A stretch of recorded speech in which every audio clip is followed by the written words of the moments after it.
up? Your girl G here. We're gonna get right back at it. Like I said, we're gonna talk about Love and Listings. I did miss I think it might have been the past 2 episodes, but we're going to jump right back into it because this was actually a pretty good episode. So we open up with Sam and the girls doing a little bit of hiking. They're trying to get their summer body ready so they can be Hot Girl Summer official. And the girls take this time to talk to Sam about Zach and where she plans on going with him. Sam is so wishy-washy. You want Zach, but it's too early. You want to work on stuff, but then you're still mentally effed up from the last relationship. You think he's being too clingy because he wants to take you out to lunch, dinner, or whatever it is. So now all the girls are looking at her like, Sam, isn't that how it's supposed to be? Like, don't you want a man to want to hang out with you? And she's like, yeah, but not the first week. Girl, the first weeks of a relationship is when people typically are hanging out the most because they're still in the honeymoon phase. You sound stupid, okay? I'm a little concerned about you. So Sarah was looking at her like, girl, so what if he starts talking to another female? How are you going to feel? Now, she basically said she's going to be all right. He can do that, but that's a straight up lie because the way she reacted at this party at the end of the episode, Sam was straight up pressed. Panini, okay? Even Anjali was like, girl, like, do you want him or no? Like, what is Zach supposed to do? You're kind of stringing him along. So, moving on to the next scene, we see Taylor, y'all. Taylor's trying to do new and improved, be namaste, be, cool and everything. She has her new house opening. She's starting to get into a little bit more big business because she's back working with Ty. They made up. So, everybody's coming over. I think it was Anjani, Zach, Andrew. Was it Andrew? No, it was just Anjani, Zach, and Jacob ends up coming. So, they all end up going outside in the back and talking, and Jacob pulls up looking like straight up Blood Central, okay? He looking like he the leader of the Blood Crip gang. I don't know which one he want to rep, but he's trying to be too hard. Like, I'm kind of feel like he's going through an identity crisis right now after having his baby. So he comes in and everybody can see like he's tense. Obviously, he's still dealing with all that stuff with the baby and Angie, his baby mama. So he's kind of carrying that into every part of his life, it seems like. So when they're sitting down, he's starting to feel like, because Taylor brings up Ty, like, I've been doing a lot of things with Ty, and I've been doing brokerage. She wants to get into brokering. And so Jacob out of nowhere is like, man, F Ty, forget him. I don't like him. He been using my name. I was mentoring for Ty. Now people heard everybody say working for Ty is not rewarding. Basically, he treats all his, assistant agents like shit. Like the way he won't let you grow in a sense. And we saw in the flashbacks that he low-key kind of was being like, I'm mentoring little miniature Suge. That Suge Knight's son, I'm having him work with me. So in that aspect, yeah, he was name dropping, and I can get how Jacob might feel a way about that. But the whole TMZ situation, he is so determined to say it was Ty that he's not listening when Taylor says it wasn't him. I know the person who did it. Now, the producers asked Taylor in the confessional who was the one who snitched to TMZ, but she didn't want to say. So, do you guys think it's somebody that they know in the group, or is it kind of like maybe possibly a friend of the cast? I don't know who it could be, but Jacob is determined to say that it's Ty. He's like, F him, he's messing with his family, the whole story about Ray J having the life rights to the movie. He said that was a lie, a whole bunch of stuff. So he's like, the next time I see him, like, it's on site, like, it's whatever. And he's kind of getting puffed up in the chest. And I'm like, Jacob, first of all, you got a dad bod, cut it out. Like, you wearing a medium shirt and you clearly extra large. Like, I need you to back away from that, okay? Go figure out what the heck you doing with your baby and your baby moms. That's what needs to be figured out, okay? But after that, they end up all going to, oh no, actually this is a scene where Zach gets introduced to his new lovely lady. Her name is Lene, actually a pretty name. I guess he is done with Sam. It's official.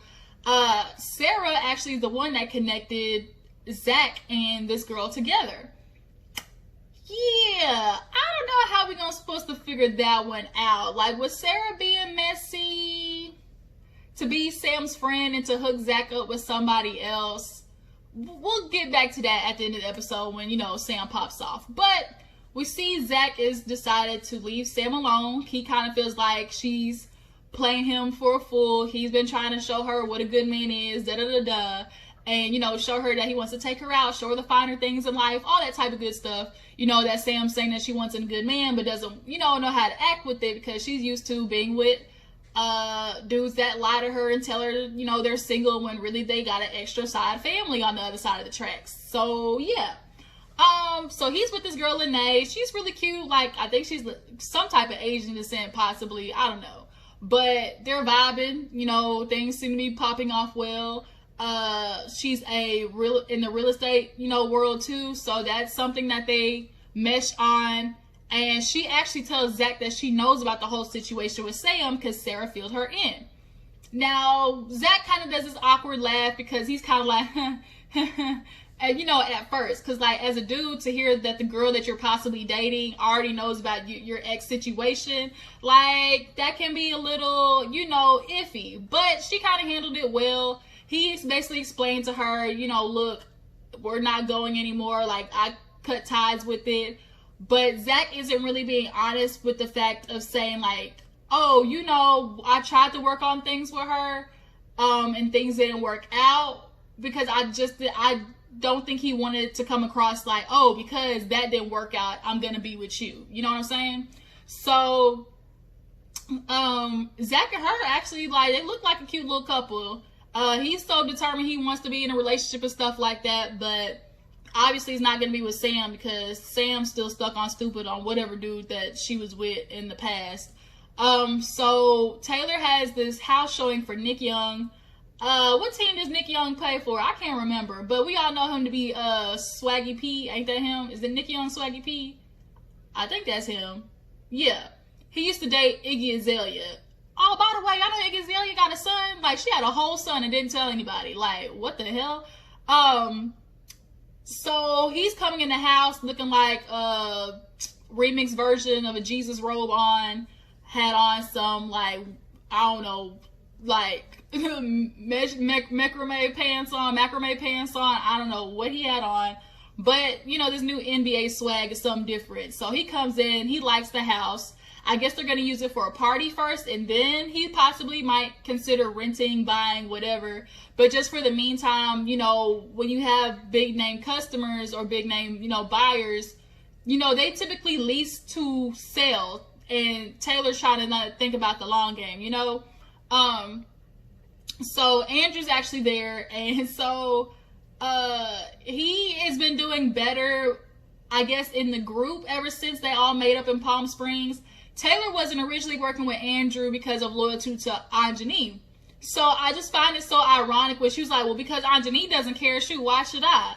And I'm like, I wish you would have taken this stance, you know, in the beginning when Anjani didn't care. Like, now, Taylor, you caused a whole commotion at that party, and Anjani didn't care. Like, you were supposed to not care then. You were just supposed to follow your friend's lead, but instead, you decided to call that girl a bitch in the living room, and she pushed you back like one. So, like, I guess don't knock if you can't buck.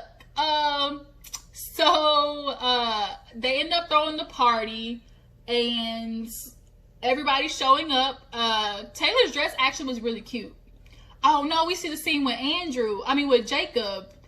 Taylor ends up calling Jacob. He is looking stressed. But why you got so many kid toys out when that's a newborn baby? I know she's not playing with those toys, so producers, I'm gonna need y'all to do a little bit better, you know, kind of setting up the scene, because that was not it. And Jacob, you look like you're trying real hard to make your life harder than it has to be.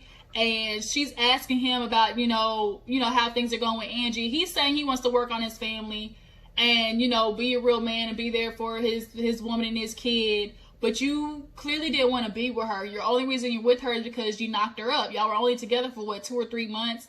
And y'all are acting like it. And being with somebody just because you knocked them up and got them pregnant is not the best thing, because at the end of the day, it's going to affect the kid later on when y'all are arguing at each other over some stupid stuff like, why did you take the trash out? Okay? So, Jacob, I think you need to reconsider, especially while your baby is still very, very young and they're not going to remember it. This will be the time to try to figure out, for real, instead of just doing it just because you think that's the right thing to do. But Taylor tells him, like, about the whole, asking him about the whole Ty situation.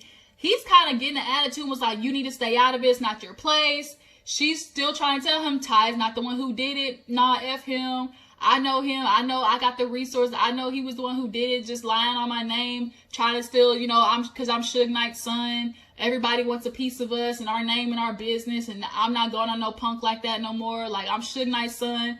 I guess he wants to remind everybody, like, what the Knight name means, and, like, you know, they're hard, and, you know, they're from the streets, so I guess Jacob's not taking on that persona.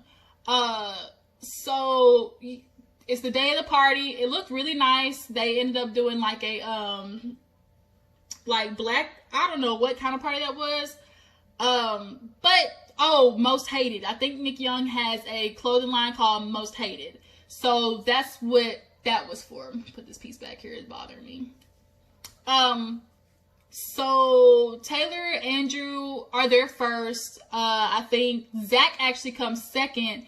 Zach shows up with Lene. He's like, oh, you know, I thought this was the perfect time to bring her. I'm like, Oh, you know, because, you know, this is a house party. Everybody's going to be here, my friends. Plus, she's in the real estate world. So, you know, she can, you know, get with clients and stuff here, kind of network.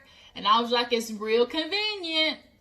But okay, we're going to rock with it because, Sam, that's your fault. You shouldn't have jumped on it. Like, you should have jumped on it when you had the chance. So Taylor sees her, and Taylor does what Taylor does best. Oh, okay, Zach. Yo, yeah, okay. Get an upgrade real quick. Everybody was like, oh my God, Taylor, seriously, this is what we're going to do? Taylor is really good at instigating, but I thought you were trying to turn over a new leaf, girl. That's not how you do it, by sitting there saying slick shit like that. But she ends up going around. Everybody likes her. I'm mad she had on this white dress, and clearly it was cold. Like, girls, can y'all not wear, like, dresses that clearly are showing your areolas? Like, either wear, like, some nipple covers, because it's just not cute. And then, like, you're drawing attention to yourself. That's very unwanted, especially if you have a man. Like, if you walk to a party with your man and other men are going to be there, like, that's just kind of like, you know, a little, But nonetheless, everybody liked her. All the other guys, the other real estate men, they came in. They meet her, and everybody's kind of looking at Zach like, okay, we know shit's gonna pop off when Sam comes in here. It's gonna be hella awkward. And it's okay, we're gonna just have to prepare for this. And sure enough, Anjani comes in. She says hi to everybody. Anjani's outfit was cute. I like the little shorts that she had on. But sure enough, Sam comes in with her disco dress. Those were the wrong shoes to wear, Sam, though. Those were not it. It just cheapened the whole outfit. I mean, the dress already looked kind of cheap anyways. It kind of looked real Zara, Fashion Forever 21 type base. But, you know, it still had a cute-esque look. But compared to the girl that Zach came walking in with, yeah, you know, slight difference. Kind of like Walmart, Target, you know, debate, I guess you could say. So she walks in, says hi to everybody. And it goes dead. Like, literally, the air is so thick and everybody's quiet because they're just waiting to see what it's going to be when she says hi to Zach. So she comes across Zach and was like, hey, Taylor's messy ass. Talk about, Sam, did you meet Zach's new girlfriend? And the girl even looked like girlfriend, like, whoa. But they kind of ran with it because, like, they're in front of Sam. Obviously, they're both, like, they're picking up on the vibe, like, let's just roll with it. And Zach knows. He's like, oh, my God, Taylor's doing what she does best, instigating. But, you know, I'm just going to leave it alone because, you know, that's just who she is. Real convenient. He's allowing Taylor to hype it up because he's trying to get under Sam's skin. So she meets the girl, and Sarah comes in, and she says hi to Sarah. And she's like, you want a drink? She's like, yeah, because I need to calm down. So Zach ends up pulling Lene away. And Sam walks away with Anjani to go talk to them about the girl. She is hot, y'all, going off. How dare Zach do that? He was literally just testing me last week, saying that he wanted to marry me. He wanted to be with me. And you come in here with this other girl, clearly trying to make a statement. Ajani was like, girl, but you didn't want him. Like, you said yourself that you still had some stuff to get over. So how are you mad? Did you see how she never really answered the question? Like, why are you mad? Because, like, you said you didn't want him. But then Sam in her confession was like, oh yeah, I needed some time, but I didn't cut it off completely. Sam, you can't do that. You can't sit there and say, hey, I need time.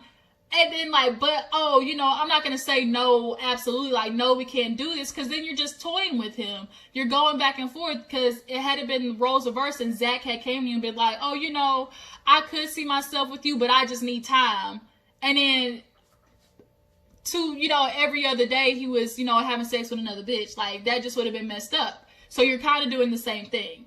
So she's like, I'm going to go talk to the girl. So she goes over there, talks to the girl, almost damn near fell over the chair. But she ends up sitting down and was like, excuse me, what's your name again? I forgot. So she's like, Lene. And so she's like, how many times have you and Zach been on a date? Like, how long have you been together?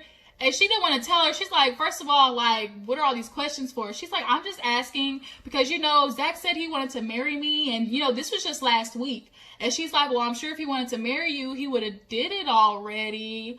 I was like, okay, Lene, let her know. Like, Lene, she wasn't backing up. She gave her a little jab. She wasn't punking out. I was like, okay, Lene. So Sam clearly, like, was just getting flustered. And she was like, okay, but, I just didn't want it to be this thing where, like, I'm talking to him and, you were still there in the background. She's like, oh, I'm sorry. What's your name again? I was like, bitch, you just heard her say your name. Quit playing, Sam. She's like, it's okay. You don't need to know it. And so she's like, you know what? I just wanted to come and talk to you. Have a good night. So she gets up and no girl killed me when she was like, don't trip again. I was like, oh my God. So Sam walks back over and Sarah's there because girl, Lene tells her that, me and him linked up because Sarah put us together. Sam didn't know that. So she goes over to Sarah and was like, oh my God, how could you do such a thing? You're my friend. I trusted you. Sarah asked her, she said, look, if he talks to another girl, like, are you going to be upset? And she's still stuck on, oh my God, like, you did this to me. But Sarah's looking at her like, but let him go. If you don't want him right now, let him go, be happy. What are you mad about? You said you didn't want him. And so Sam was like, but I didn't say no completely. Bitch, okay, you didn't say no completely, but that's not a yes. So you just want him waiting there, just sitting there waiting for him. Like Zach said, you got me all the way effed up. I'm not waiting for you to figure out if you want to be with me or not. Most people know. You know when you want to be with somebody, period. So, and they're arguing. Zach comes back sitting over there and asks Lene what happened. And she's like, yeah, Sam came to talk to me and was basically talking about how, you said you wanted to be married to her. And he's like, oh my God, she's pushing it. The last time I talked to her was only about business, the real estate. So he gets up, goes over there and interrupts the conversation. And everybody's like, well, shit, we was talking about you anyway. So he pops off. Sam, what the F is going on? What is your problem? Why are you telling her that I wanted to marry you? Now, do I think Zach said that? Yes, I think he said something to the extent of, you're the type of girl I want to marry. I could see me marrying somebody like you. Shit like that. So, for her to be like, that's what you said, Zach? Well, if you knew that, and you knew that's how intense Zach was into it, if you knew you didn't want that, at that point, you get to let him go, period. He gets to go on because you told him that's not what you want right now. So, you can't be mad with him talking to somebody else. So, she's like, oh my God, y'all sitting there comparing me to her. She's like, I feel like nobody's on my side. First of all, the dress was too short. Y'all saw she was struggling to walk away. And so the girl was just standing there, Lene, and was watching Zach go off. And he was like, are we done? Are you going to be happy for me? I'd be happy for you. This is it. We're cutting it right here, Sam. Like, we're no longer, like, we're done. Like, you had your chance. You lost it, which is true. Everybody tried to tell you, Sam, you better hop on Zach while you have the chance. And you did it. So now the train is going to go bye-bye. And now you're going to be stuck single and worried about this nigga that got 3 kids that lied to you. Okay? So she's feeling betrayed. everybody's kind of walking away, and that's when Jacob comes in looking like he is on 10, got the sunglasses. Taylor sees him in his freaking Versace suede, I don't know, whatever the hell shirt that was, looking like a porno curtain. I don't know what type of shirt he had on, but it was like he came in and was ready to shoot for Ty, and that's what he did. He's like, speaking of Ty, he walked up behind him, and Ty was like, look, I hear you got a problem with me. He said, yeah, keep my family mouth out your name. My family name out your mouth. He's like, look, that wasn't me who leaked it. Yeah, it was. I know it was you. Quit playing with me. You know, you always want to use my name. People always want to use me, but I'm tired of it. Nobody's going to keep doing that to me. And Taylor kind of had it right. Like, Jacob's literally taking all his life frustrations out on somebody, and it's Ty. And the fact that you weren't even willing to listen to Taylor say, hey, it wasn't you, means you were just dead set on thinking that because you had already convinced yourself that. And Ty said that. He's like, you're going to think whatever you want to think. Oh, it's not what the hell I want to think. I know what it is. I know what it is. And you're not going to play me using my name, da-da-da-da. So Taylor pulls him to the side and was like, Jacob, like, you wilding right now. First of all, we're in a party, professional, you know, you look bad. And secondly, it was not him. Taylor, you need to stay in your place. Stay out of it. Taylor looked at him like, stay in my place? He was wilding, y'all, because had he talked to me like that, we would have had problems. So Taylor, he's like, you ain't never been there for me. You taking this side over mine. But when you're wrong, Jacob, you're wrong. And if you want to be mad at somebody, shouldn't you be mad at the right person? So she kind of looked at him and he's like, you ain't never been there for me. So she's like, oh, word? And so she walked off, and then that's where the episode ends. So yeah, Love and Listens kind of had it going on this episode. And next week, Jacob looked at the guys and was like, call me Suge, not Jacob. I said, ugh, miss me with that. He trying too hard. But yeah, I appreciate you guys for tuning in. Y'all drop down in the comments, tell me what you thought about the episode. Who do you think leaked to TMZ? Okay, and was Sarah, matter of fact, that's a good question. Was Sarah wrong for hooking Zach up with Lene because she's somewhat close to Sam? Okay, drop down in the comments and let me know. Appreciate you for tuning in. Make sure you like this video, subscribe to my channel. I'll catch all you guys in the next video. Deuces.